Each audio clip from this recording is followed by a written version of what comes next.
Hello and welcome to Myth Monsters. My name is Erin and I'll be your host for these little snack bite-sized podcasts on folklore and mythical monsters from around the world.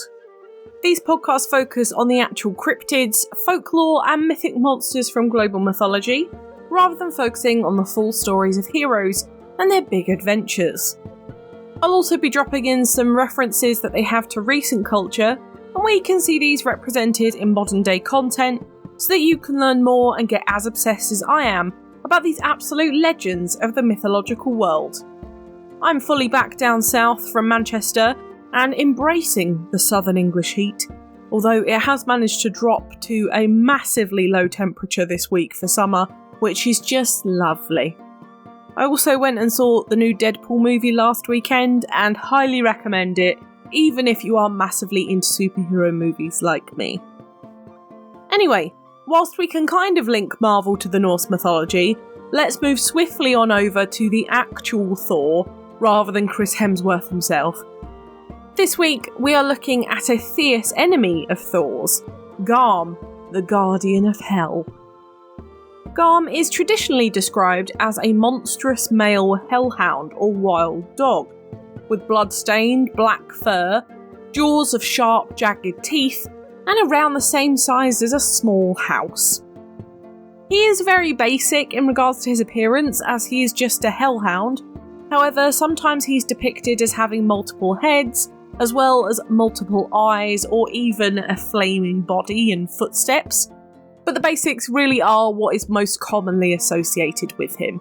He is just meant to be this very foreboding, very large, scary dog.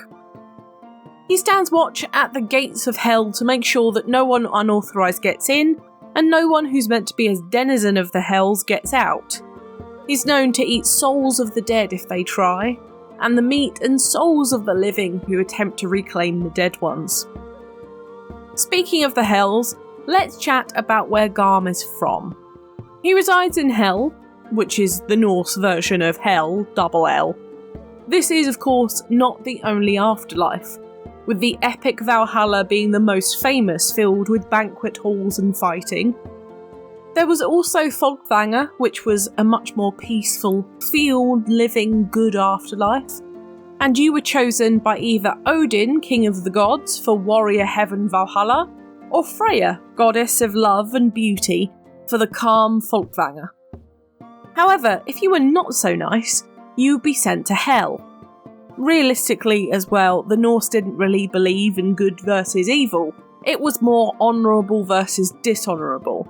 So if you were dishonourable and you died in not a particularly honourable or dramatic way, you would most likely be sent to hell. You would think that hell would be quite rough in comparison to the others, but actually it wasn't so bad.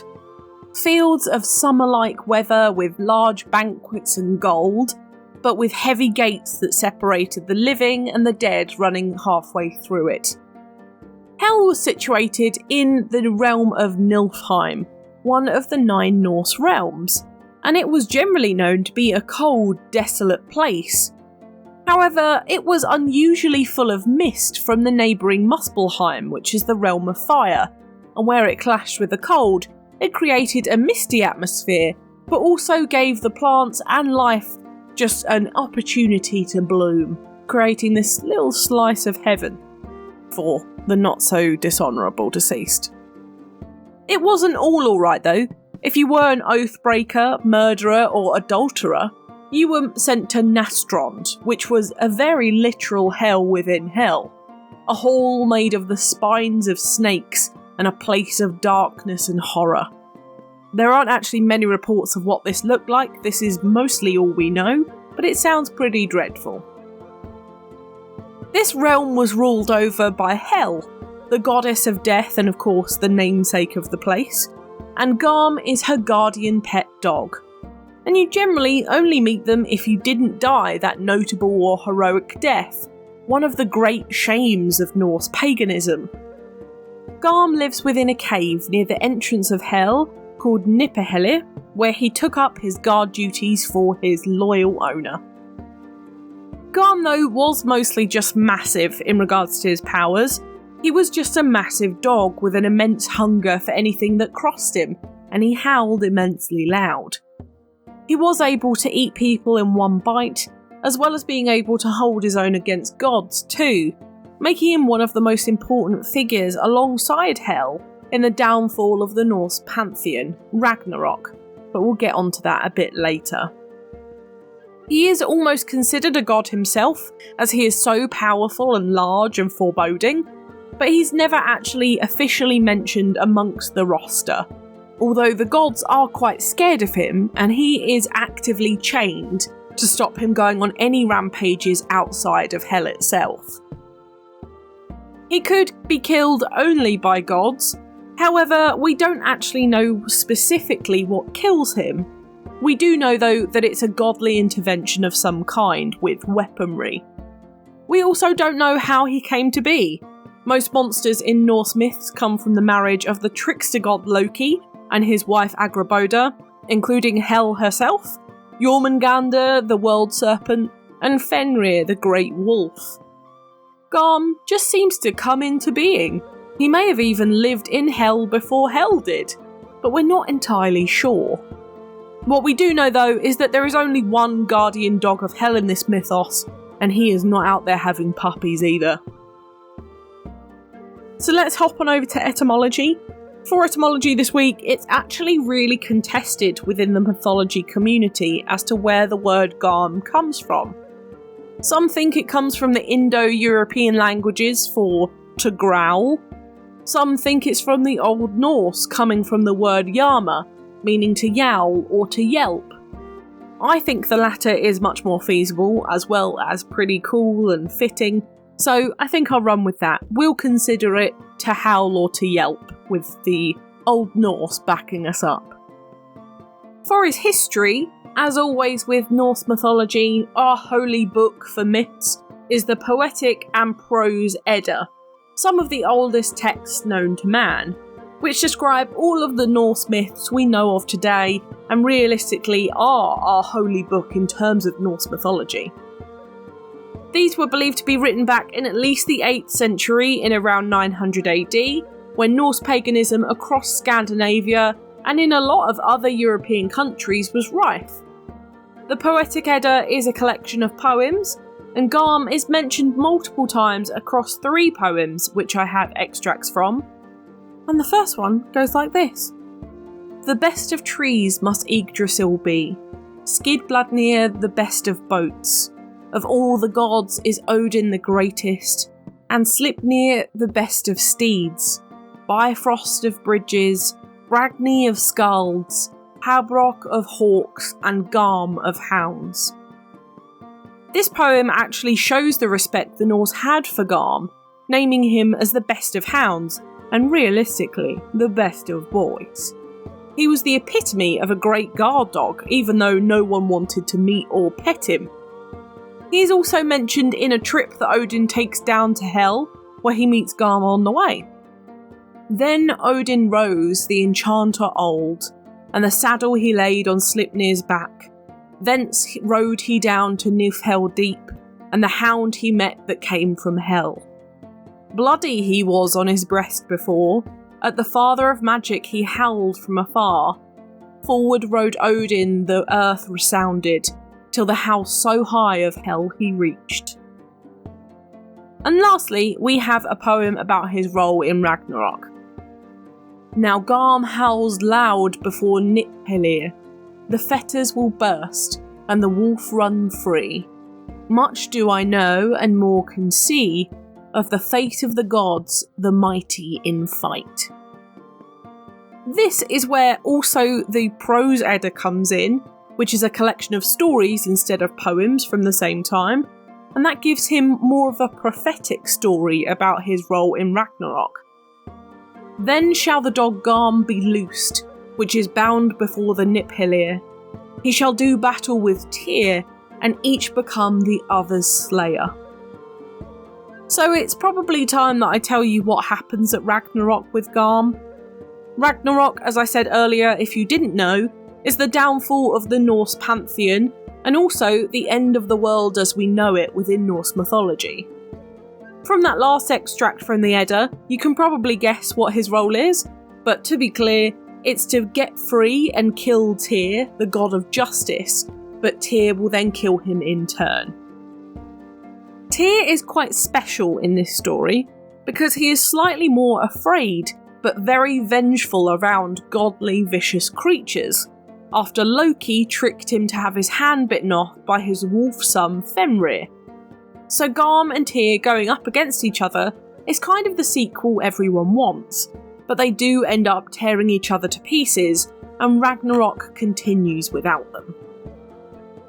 Of course, this event is really big and important in terms of how this is reflected in Norse paganism and Norse society.